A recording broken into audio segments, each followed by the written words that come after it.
Hello everyone, this is your Roshan भैया and आज की इस वीडियो में हम क्लास 10th हिंदी व्याकरण को इन वन शॉट कंप्लीट करने वाले हैं। तो बिना कोई टाइम को वेस्ट किए हुए चलिए वीडियो शुरू करते हैं। तो हिंदी व्याकरण में आपको ये 4 टॉपिक्स पढ़ने हैं। वाच्य, वाक्य, अलंकार और पद परिचय। वाच्य से एग्जामिनेशन में 4 मार्क्स का क्वेश्चन आएगा, वाक्य से भी 4 मार्क्स का आएगा, अलंकार से भी 4 मार्क्स आएगा और पद परिचय करने के लिए भी 4 मार्क्स का आएगा। यानी कि 4, 8, 12, 16 मार्क्स की जो परीक्षा है वो आपका हिंदी व्याकरण से आएगा और सारे क्वेश्चंस एमसीक्यू में रहेंगे। 4 ऑप्शन दिया हुआ रहेगा, एक पे आपको टिक करना होगा। ठीक है, चलिए अपना टॉपिक यहाँ पे शुरू करते हैं, जो कि पहला टॉपिक है वाच्य। तो वाच्य के 3 भेद होते हैं। एक है कर्तृ वाच्य, दूसरा है कर्म वाच्य और तीसरा है भाववाच्य। अब सवाल आ जाता है कि सर हम पहचानेंगे कैसे कि कौन सा कर्तृवाच्य है, कौन सा कर्मवाच्य है और कौन सा भाववाच्य है। तो कर्मवाच्य और भाववाच्य में से और द्वारा शब्द का प्रयोग होता है। तो जिस भी वाक्य में से और द्वारा नहीं रहे, समझ जाएंगे कि वो कर्तृवाच्य है। समझ में आ गया। और याद रखना कि कर्मवाच्य में हम सकर्मक क्रिया का प्रयोग करते हैं और भाववाच्य में अकर्मक क्रिया का प्रयोग करते हैं। अब ये सर सकर्मक और अकर्मक क्रिया हमको तो समझ में नहीं आता है, नहीं आता है तो भी कोई बात नहीं। मैं चाहता तो यहाँ पे आपको अकर्मक और सकर्मक क्रिया समझा सकता था, बट मैं आपको ट्रिक समझा दे रहा हूँ, आप ऐसे भी पहचान लोगे, नहीं आता फिर भी।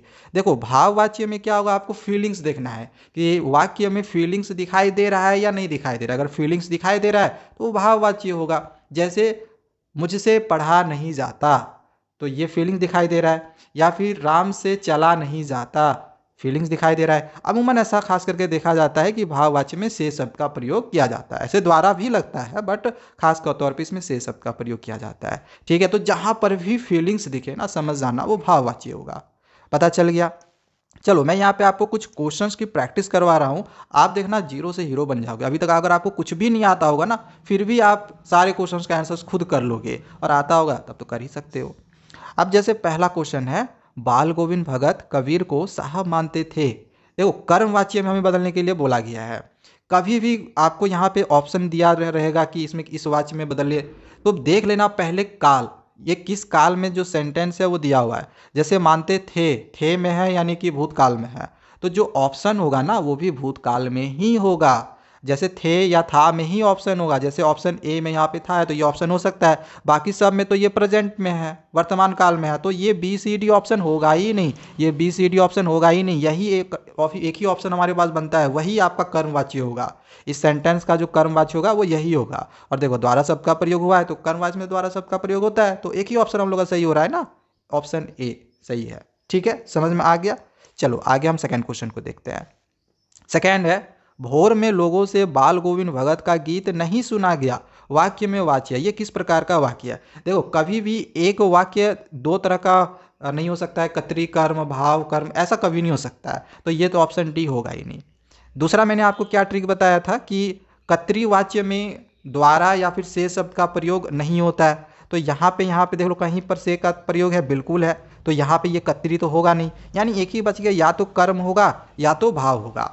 अब देखेंगे कि क्या इसमें फीलिंग्स कहीं दिखाई दे रहा है या नहीं। तो भोर में लोगों से बाल गोविंद भगत का गीत नहीं सुना गया, बाल गोविंद भगत का गीत नहीं सुना गया, फीलिंग्स दिखाई दे रहा है ना, मतलब उनको इतना खराब लगने लगा, मतलब इतनी बोर हो गए कि नहीं सुना गया, फीलिंग्स आने लगा। दैट इज कि ये भाववाच्य है। ये क्या है, भाववाच्य है। ठीक है, जहां पर फीलिंग्स आएगा समझ जाना वो भाववाच्य होगा। नेक्स्ट अगला क्वेश्चन है, धान के पानी भरे खेतों में बच्चे उछल रहे हैं, ये किस प्रकार का उदाहरण है। देखो ट्रिक अभी भी मैंने आपको बताया, कर्मवाच्य भाववाच्य में से और द्वारा शब्द लगेगा। इस वाक्य में कहीं पर भी ना से है ना कहीं पर भी द्वारा है, तो इसमें सिंपल सा बात है, ये क्या होगा, कर्तृवाच्य होगा। तो ऑप्शन भी सही हो जाएगा। समझ में आ गया होगा कैसे हम बना रहे हैं। चलो नेक्स्ट आएगा क्वेश्चन देखते हैं। अब बोला है निम्नलिखित वाक्य में भाववाच्य का उदाहरण, इनमें से बताना है कौन कौन सा भाववाच्य है। वही फीलिंग्स दिखना है, फीलिंग्स कहाँ कहाँ पे है। तो पहला में तो यहाँ पे देख रहे हैं ना तो द्वारा है ना तो से है, तो ये तो भाई भाववाच्य होगा नहीं, क्योंकि भाववाच्य में से या फिर द्वारा रहना चाहिए, तो ऑप्शन ए तो होगा नहीं। दूसरा है मुझसे बैठा नहीं जाता, ओ माय गॉड मुझसे बैठा नहीं जाता, तो फीलिंग्स दिखाई दे रहा है ना, तो एक तो आपका ऑप्शन 2 जो है वो ये भाववाच्य होगा। तीसरा है भगवान द्वारा हमारी रक्षा की जाती है, भगवान द्वारा हमारी रक्षा की जाती है, कहीं फीलिंग्स दिखाई दे रहा है, नहीं दिखाई दे रहा है ना, दैट इज ये हमारा ऑप्शन नहीं होगा भाववाच्य का। एंड 4 है गर्मियों में छत पर सोया नहीं जाता, गर्मियों में छत पे सोया नहीं जाता, बहुत मतलब ऐसा होता है ना कि गर्मी के मौसम में छत पे सोते हैं तो बहुत अजीब जैसा लगने लगता है। तो यहाँ पे देखा जाए तो ये भी आपको फीलिंग्स ही दिखाई दे रहा है, गर्मियों में छत में सोया नहीं जाता। तो ये ऑप्शन 4 और ऑप्शन 2 में हमें फीलिंग्स दिखाई दे रहा है। तो देख रहे हैं कि ऑप्शन 2 और 4 ऑप्शन डी में सही है, तो ऑप्शन डी हमारा राइट आंसर होगा। देखो यहाँ तक ओवरऑल आपको आइडिया समझ में आ गया होगा कि हम कैसे पहचान रहे हैं। अब देखो आगे यहाँ पे सही यहाँ पे मिलान करना है। जैसे गर्मियों में लोग खूब नहाते हैं, कहीं पर भी ना से है ना द्वारा है, सिंपल है, ये कौन सा वाक्य है, कर्तरी वाच्य है। ठीक है। गोपाल से पत्र लिखा जाता है, और तीसरा है धूप में चला नहीं जाता, धूप में चला नहीं जाता, फीलिंग्स आ रहा है ना, धूप में चला नहीं जा रहा है, फीलिंग्स आ रहा है ना, तो ये तो भाववाच्य होगा। ठीक है। और एक बच गया, ये कर्मवाच्य, यानी सेकंड वाला कर्मवाच्य है। तो देख रहे हैं कि एक का टू कहाँ पर है, तो एक का टू ये ऑप्शन बी में दिखाई दे रहा है, डी में भी दिखाई दे रहा है। देन टू का थ्री ऑप्शन बी में है, और थ्री का वन ऑप्शन बी में है। तो आपका ऑप्शन बी जो है वो राइट आंसर होगा। समझ में आ गया होगा कि किस तरह से हम बना रहे हैं। अब मैं यहाँ पे जो क्वेश्चन दे रहा हूँ ना, इन क्वेश्चंस का आंसर्स आप हमें कमेंट करोगे, मैं यहाँ पे अभी आपको नहीं बताऊंगा। मैं जानना चाहता हूँ कि इस क्वेश्चन का जो आंसर है वो क्या होगा। ठीक है। जैसे दिया गया है पहला, भारत द्वारा मैच जीत लिया गया, भारत द्वारा मैच जीत लिया गया, तो ये तो द्वारा शब्द का प्रयोग हो गया ना, यानी कि ये या तो कर्मवाची होगा या तो भाववाची होगा, कर्तृवाची तो हो नहीं सकता। सेकेंड में है गेंदबाजों ने मैच में बेहतरीन प्रदर्शन किया, इसमें ना से है ना द्वारा है, तो दो का जो आंसर होगा ये तो कर्तृवाची होगा। एंड थर्ड में है विपक्षी बल्लेबाजों से क्रीज पर रुका नहीं जा सका। देखो फीलिंग्स दिखाई दे रहा है कि विपक्षी बल्लेबाजों से क्रीज पर रुका नहीं जा सका, यानी कि ये भाववाच्य है और ये मेरा कर्मवाच्य है। मतलब कि एक का टू यहाँ पर आ रहा है, दो का एक इसमें है, और तीन का तीन इसमें, यानी कि ऑप्शन का जो हम लोग का है वो राइट आंसर होगा।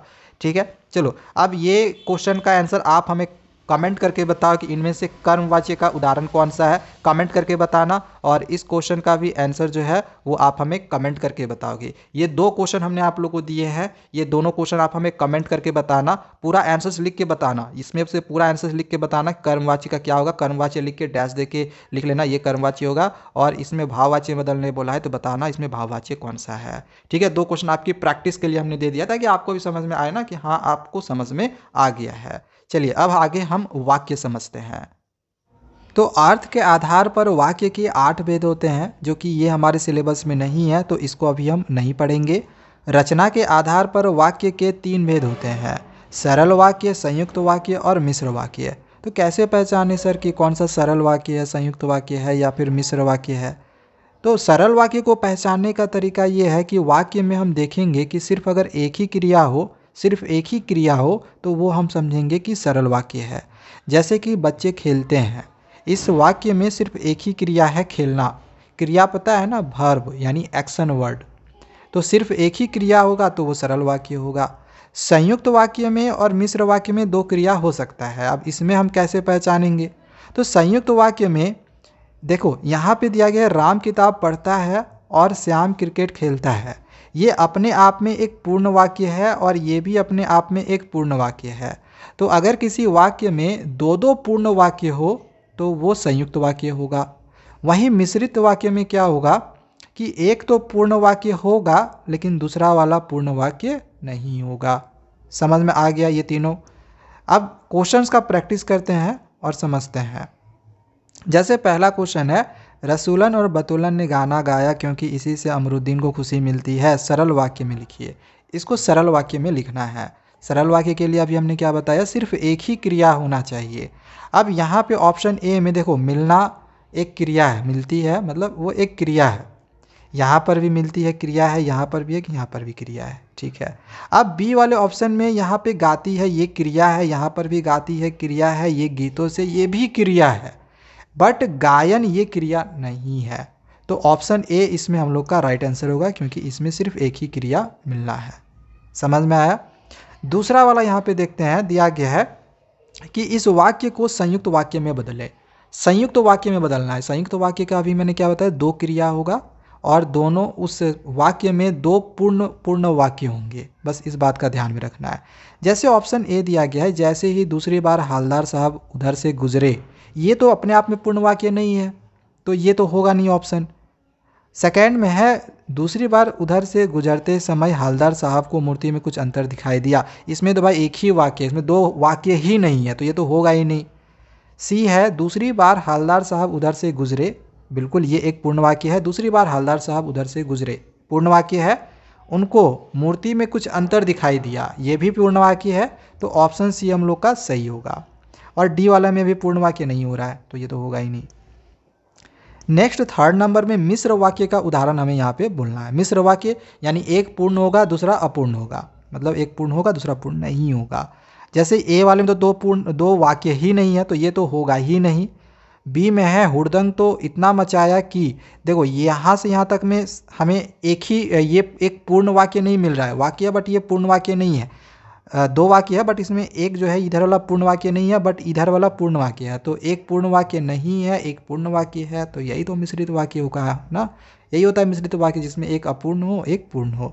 तो ये हम लोग का राइट आंसर होगा। बाकी ये तो संयुक्त वाक्य है, क्योंकि हमने हुड़दंग मचाया, ये तो पूर्ण वाक्य है, इधर वाला भी पूर्ण वाक्य है, और इसमें तो दो वाक्य ही नहीं है, तो ये तो होगा ही नहीं। तो ऑप्शन बी इसमें राइट आंसर होगा। ठीक है।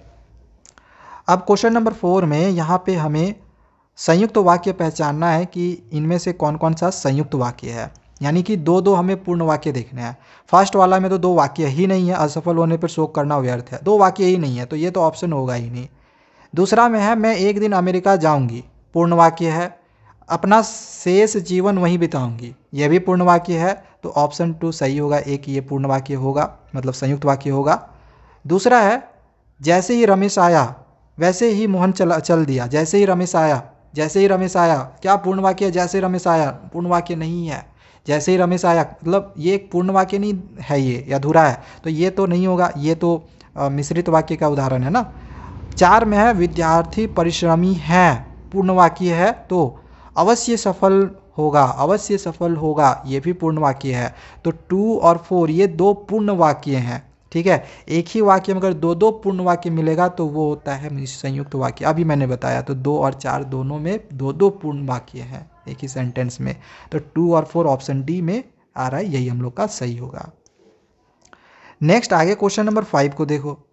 यहाँ पे सुरेश के आ जाने से सब प्रसन्न हो गए, एक ही वाक्य है, सिंपल सा है, सरल वाक्य है। मैं युवती थी, ये एक पूर्ण वाक्य है, और शीला अग्रवाल, इधर से आगे मैं नहीं पढ़ूंगा, टाइम को बचाऊंगा। इधर एक ये पूर्ण वाक्य है, इधर वाला भी पूर्ण वाक्य है, आप पढ़ लेना, देखने में समझ में आ जाएगा आपको। तो ये संयुक्त वाक्य होगा। ठीक है। दो दो पूर्ण वाक्य हमें दिखाई दिया। देखो स्टार्टिंग वाला अगर आपका पूर्ण वाक्य है ना, तो लास्ट वाला पूर्ण वाक्य होता ही है। तो मैं युवती थी, ये अपने आप में एक पूर्ण वाक्य है, तो ये तो संयुक्त होगा। इसका हमने सरल बोला था, तो बच गया ये मिश्र होगा। तो ऑप्शन बी हम लोग का यहाँ सही होगा। 1 का 2, 2 का 3, 3 का 1। समझ में आ गया होगा। वाक्य कंप्लीट हो गया हम लोग का। आगे हम अलंकार पढ़ेंगे। अलंकार से पहले आप लोग के लिए ये वाला क्वेश्चन है, कमेंट में आप इसका हमें कमेंट करके बताओगे कि इसका सही आंसर क्या होगा। ठीक है। अलंकार, देखो अलंकार में सबसे पहले हमें शब्दालंकार पढ़ना है। शब्दालंकार में हमें श्लेष पढ़ना है। हमें टोटल 4 प्रकार के ही अलंकार पढ़ने हैं। अलंकार तो बहुत तरह के होते हैं, बट हमें केवल 4 ही पढ़ना है। एक है श्लेष, दूसरा है उत्प्रेक्षा, मानवीकरण और अतिशयोक्ति। बस केवल हमें ये 4 पढ़ने हैं। तो शब्दालंकार में श्लेष को हम कैसे पहचानें? देखो श्लेष को पहचानने का तरीका क्या है कि यदि एक शब्द के 2 या 2 से ज़्यादा अर्थ निकले तो वह श्लेष अलंकार होता है। जितने भी अलंकार हैं ना, उसमें से ये थोड़ा सा डिफ़िकल्ट है, क्योंकि जब तक आप दोहा के मीनिंग को नहीं समझोगे ना, श्लेष को नहीं पहचान पाओगे। लेकिन फिर भी मैं इतनी गारंटी दे रहा हूँ कि आपको मैं यहाँ पे अभी समझा के जाऊँगा। अब जैसे मान के चलो यहाँ पे एक दोहा है, इसमें दिया गया चरण धरत चिंता करत चितवत चहूँ और सुब्रन को खोजत फिरत कवि व्यभिचारी चोर। तो यहाँ पे ये देखो, ये जो सुब्रन शब्द है, इसमें इस सुब्रन शब्द का ना 3 मीनिंग है। 3 मीनिंग क्या है? सुब्रन शब्द का एक मीनिंग दिया गया है, सुंदर शब्द के लिए यूज़ किया गया है। दूसरा सुंदर स्त्री के लिए यूज़ किया गया है। तीसरा स्वर्ण और सोना के लिए यूज़ किया गया है। जैसे जो सुब्रन शब्द है, सुंदर शब्द यूज़ किया गया है। सुंदर शब्द यानी कवि ही ना सुंदर शब्द खोजेगा, तो कवि के लिए सुंदर शब्द का प्रयोग किया गया है। व्याभिचारी के लिए सुंदर स्त्री का प्रयोग किया गया है, और चोर के लिए सोना का प्रयोग किया गया है। तो यहाँ पे देख रहे हैं कि एक ही शब्द है और उसके अलग अलग मतलब निकल रहे हैं, अलग अलग अर्थ निकल रहे हैं, तो दैट इज़ वो श्लेष अलंकार होगा। मैंने पहले बोला था ये थोड़ा सा बाकी के कंपैरिजन में थोड़ा सा हार्ड है, बाकी सब आसान आसान है। आगे मैं क्वेश्चन जब करवाऊंगा ना तो आपको भी इजीली समझ में आ जाएगा कि ये कौन सा अलंकार है। टेंशन मत लो, पूरा बस वीडियो को देखते रहो। तो शब्दालंकार से बस हमें श्लेषी पढ़ना है। इसके बाद हमें डायरेक्ट अर्थालंकार पढ़ना है। अर्थालंकार से हमें उत्प्रेक्षा, अतिशयोक्ति और मानवीकरण पढ़ना है। उत्प्रेक्षा सबसे ज़्यादा आसान है क्योंकि हमें बस यही याद करने होते हैं। अगर आपको दोहे में ये नज़र आ जाए तो समझ जाना है कि वो उत्प्रेक्षा होगा। जैसे यहाँ पे देखो एक दोहा है, इसमें मनो शब्द का प्रयोग यूज हो गया, यहाँ पे मनो आया उत्प्रेक्षा में, समझ जाएंगे कि ये उत्प्रेक्षा अलंकार है। तो बस आपको ये वाला याद रखना होगा, जनु, ज्यों, मानो, मनो, मनु, मनु, ईव आदि, ये सब और भी होते हैं बट इतने ही अक्सर दिए हुए रहते हैं। अतिशयोक्ति, इसका मैं आगे क्वेश्चन बताऊंगा, अभी थोड़ा सा रुक जाओ। अतिशयोक्ति के लिए क्या होता है कि जब किसी बात का वर्णन बहुत बढ़ा चढ़ाकर किया जाता है ना, जब किसी बात का वर्णन बहुत बढ़ा चढ़ाकर किया जाता है तो वहाँ पे हम अतिशयोक्ति अलंकार लगाते हैं। जैसे तुम्हारी ये मधुर मुस्कान मृत में भी फूंक देगी जान, तो यहाँ पे बहुत बढ़ा चढ़ाकर जो है बात को बोला गया है। तो जब किसी बात को बहुत ज़्यादा बढ़ा चढ़ाकर बोला जाएगा तो वो अतिशयोक्ति अलंकार होगा। ठीक है, आगे क्वेश्चंस में आप लोग करवाऊंगा, समझ में सब आ जाएगा। और मानवीकरण में क्या होता है कि जब हम कोई प्राकृतिक वस्तुओं जैसे कि पेड़ पौधे, नदी, पर्वत, झरना, हवा, पत्थर, बादल, ये सब में कोई अगर मानवीय भावनाओं का वर्णन हो, यानी कि निर्जीव चीज़ों में सजीव होना अगर दर्शाया जाए तो मानवीकरण अलंकार होता है। जैसे फूल हंसे कलियां मुस्काई, तो देखो यहाँ पे ये क्या है, प्राकृतिक वस्तुएं हैं यानी कि निर्जीव चीज़ें हैं, बट यहाँ पे सजीव होना दर्शाया जा रहा है। मुस्काना, फूल क्या मुस्केगा? नहीं। तो निर्जीव को सजीव दिखाना, दैट इज़ मानवीकरण। या फिर मेघ आए बड़े बन ठन के संवर के, तो मेघ क्या बन ठन के संवर के आएगा? तो देखो ये निर्जीव को सजीव में दिखाया जा रहा है ना, तो ये मानवीकरण हुआ। समझ में आ गया होगा। अब क्वेश्चन, यहाँ पे क्वेश्चन पे आते हैं। पहला क्वेश्चन है, सुनत जोत लागत ए ऐशो ज्यों करोई ककरी। अब देखो यहाँ पर ये कौन सा अलंकार होगा? ज्यों शब्द का प्रयोग हो गया है। तो मैंने अभी क्या बताया था कि ज्यों रहेगा तो वो श्लेष अलंकार होगा। तो ये ऑप्शन बी हम लोग का राइट आंसर होगा। ठीक है, देखो कितना आसान था। अब खा नंबर में क्या है दिया गया है कि कहीं सांस लेते हो घर घर भर देते हो।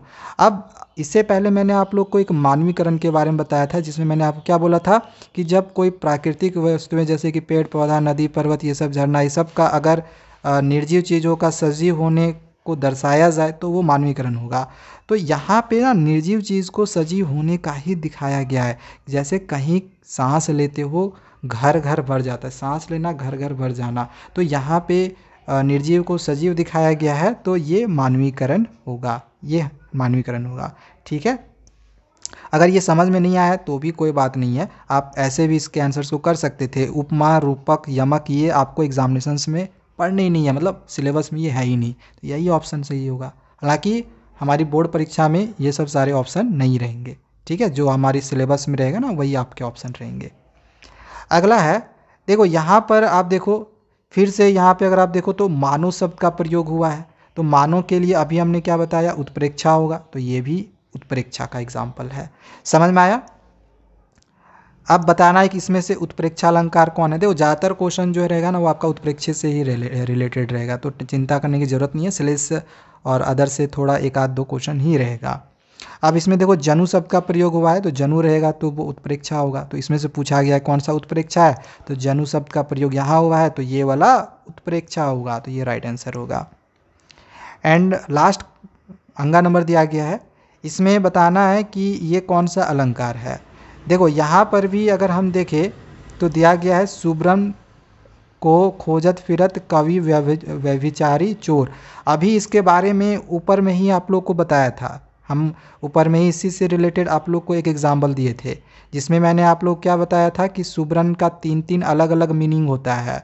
एक ऊपर में बताया था सुंदर स्त्री को लेकर बताया था, एक स्वर्ण को लेकर बताए थे। ठीक है, तो 3 अलग अलग मीनिंग होता है, तो 2 या 2 ज़्यादा मीनिंग होने लगता है किसी एक ही शब्द का, तो वो श्लेष होता है, हम ऑलरेडी बता चुके हैं। तो ये हम लोग का ऑप्शन डी सही होगा। तो यहाँ तक समझ में अगर आ गया होगा तो हमें इन 2 क्वेश्चन का आंसर्स आप लोग करके बताना। आपको मैं इसका हिंट दे दे रहा हूँ, अंबर में तारे मानो मोती अनगिनत। अब देखो यहाँ पे कोई चीज़ को बढ़ा चढ़ा के बोला गया है, अभी मैंने आपको बताया बढ़ा चढ़ा कर बोला जाएगा तो कौन सा अलंकार होगा, कमेंट करना। इसी प्रकार से यहाँ पर भी देख लेना, इस सेंटेंस को पढ़ना और कमेंट करना क्या होगा। मैंने आपको यहाँ पे थोड़ा सा हिंट दे दिया है। तो अब हिंदी ग्रामर की एक लास्ट टॉपिक हमारी बच गई है पद परिचय। पद परिचय करने के लिए आपको हिंदी व्याकरण का बेसिक नॉलेज या फिर एडवांस नॉलेज होना चाहिए। एडवांस नॉलेज है तब तो बहुत ही अच्छी बात है। अगर नहीं है फिर भी आप इसके क्वेश्चंस को कर सकते हो ऑप्शन से लेकर। मैं अभी आप लोग को ट्रिक बताऊंगा कि ऑप्शन से लेकर आप कैसे बना सकते हो। और अगर आपको इन सब का संज्ञा, सर्वनाम, विशेषण, क्रिया विशेषण, अव्यय, लिंग, कारक, अगर आपको इसका अच्छा नॉलेज है तब तो खैर कोई दिक्कत ही नहीं होगा। आप इसमें फुल मार्क्स ऑब्टेन कर लोगे, 4 में 4 नंबर आपका आ जाएगा। अब जैसे यहाँ पे ये जो अंडरलाइन किया हुआ है इसका हमें पद परिचय करना है। अब इसमें हम बनाते कैसे हैं, देखो बिल्कुल भी अगर कुछ भी समझ में नहीं आ रहा है तो ऑप्शंस को उठाओ और देखो कि ऑप्शंस में क्या क्या हमें कॉमन दिखाई दे रहे हैं, और वही कॉमन वाला ही मोस्ट ऑफ द क्वेश्चंस में आंसर्स होता है। अब जैसे यहाँ पे देखो, यहाँ पे सर्वनाम दिया गया है, सर्वनाम है तो हम ऐसे भी जानते हैं हम सर्वनाम है, तो हम सर्वनाम होगा यानी कि संज्ञा तो होगा नहीं, सर्वनामिक विशेषण होगा नहीं, ये दोनों हट गया। तो ऑप्शंस को हटा हटा के ही आप इसके आंसर्स को कर सकते हो। ये एक ट्रिक है, इसको ध्यान रखना। तो हम प्रथम पुरुष है, दोनों में प्रथम पुरुष है, चलो ठीक है। यहाँ पे पुल्लिंग दोनों में दिया हुआ, ये भी ठीक है। अब सवाल आ गया हम जो है वो बहुवचन है या एक वचन है। बहुवचन है या एक वचन है। हम जो है ये एक वचन है। हम क्या है, एक वचन। तो ऑप्शन सी हम लोग का सही होगा। मैं बहुवचन है, मैं का ही एक मतलब मैं, हम का ही जो बहुवचन होता है वो होता है मैं, जो कि वो बहुवचन होता है। ठीक है, तो इसका आंसर ऑप्शन सी होगा। देखो ऑप्शंस को हम हटा हटा कर ही सही आंसर्स कर लिए हैं। इसी प्रकार से अगर आप दूसरा क्वेश्चन लो तो देखो इसमें कॉमन कहाँ कहाँ में मिल रहा है। देखो जैसे यहाँ विशेषण विशेषण विशेषण, तो ऑप्शन बी हम लोग का हट गया। ऑप्शन बी हो ही नहीं सकता है, ठीक है, क्योंकि ये क्रिया विशेषण नहीं है, 10वीं क्रिया विशेषण है ही नहीं। अब बच गया कि ये संख्यावाचक है कि गुणवाचक है, या यहाँ पे संख्यावाचक है। तो गुणवाचक 10वीं नंबर है ना, तो ऐसे भी ये होने वाला है नहीं, क्योंकि यहाँ पे हमें देखो ये कॉमन मिल रहा है। तो बी और सी देखो यहाँ से हम लोग का हट चुका है, या तो ए होगा या तो डी होगा। अब ये स्त्रीलिंग स्त्रीलिंग दोनों में दिया है, एक वचन और बहुवचन दिया है। अब बताओ 10वीं एक वचन है कि बहुवचन है।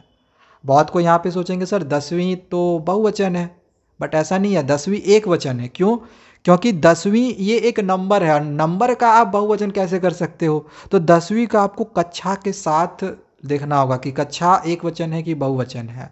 तो कक्षा एक वचन है, कक्षा का कक्षाएं रहता तो वो बहुवचन होता। तो ये एक वचन है, तो एक वचन ऑप्शन ए में दिया हुआ था, तो ऑप्शन ए हम लोग का सही होगा। ठीक है, ट्रिक देखो, ट्रिक अच्छे से में हम लोग का जो है यहाँ वर्क कर रहा है। अब अगला जो क्वेश्चन है इसमें स्कूल से, स्कूल क्या है, संज्ञा है ना। तो स्कूल से ये तो संज्ञा है, तो यहाँ पे ये संज्ञा होगा। किस तरह का संज्ञा है, संज्ञा तो सब में दिया हुआ है, संज्ञा सब में है। तो आगे यहाँ पे दिया गया जातिवाचक संज्ञा है कि व्यक्तिवाचक संज्ञा है, फिर यहाँ पे जातिवाचक है, यहाँ पर भी जातिवाचक है। तो ऑब्वियसली जब इतने सारे में जातिवाचक आ रहा है तो व्यक्तिवाचक तो ये भाई होगा नहीं, व्यक्तिवाचक ये होगा नहीं। ठीक है, यहाँ पे पता चल गया। अब ये एक वचन बहुवचन, यहाँ पे एक वचन दिया हुआ है, तो देखो बहुवचन यहाँ पे दे दिया है, दोनों में एक वचन है, तो एक वचन कॉमन मिल रहा है ना, तो एक वचन वाला ही होगा, यानी ए होगा या डी होगा। फिर से ये बी और सी नेगलेक्ट हो गया, ये हट गया हम लोग का। दोनों में पुलिंग दिया है, चलो ठीक है। अब बात आ जाता है कि ये करण कारक है या आपादान कारक है। देखो स्कूल से करण से होता जरूर है, बट जब हम किसी चीज़ ये संज्ञा के साथ जब इस तरह का चेंजिंग आता है ना कि वह स्कूल से अभी अभी घर आया, तो यहाँ पे चेंजिंग हो रहा है, तो इस वजह से यहाँ अपादान कारक में भी से होगा। तो इस वजह से इसमें जो आंसर होगा वो डी ऑप्शन सही होगा।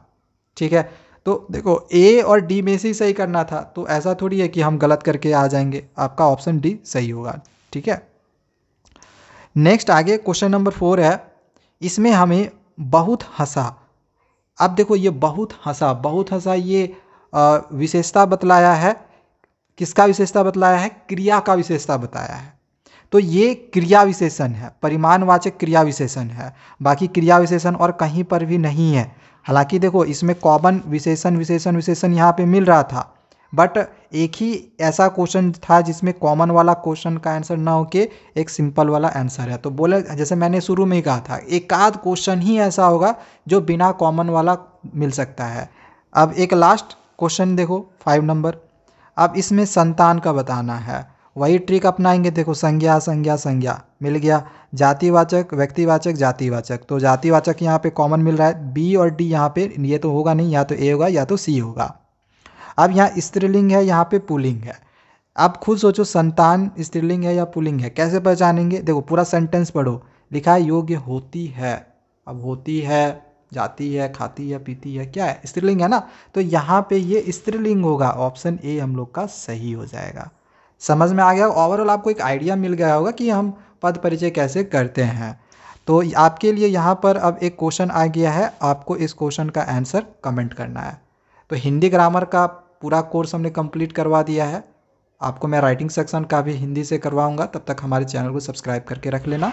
Thank you.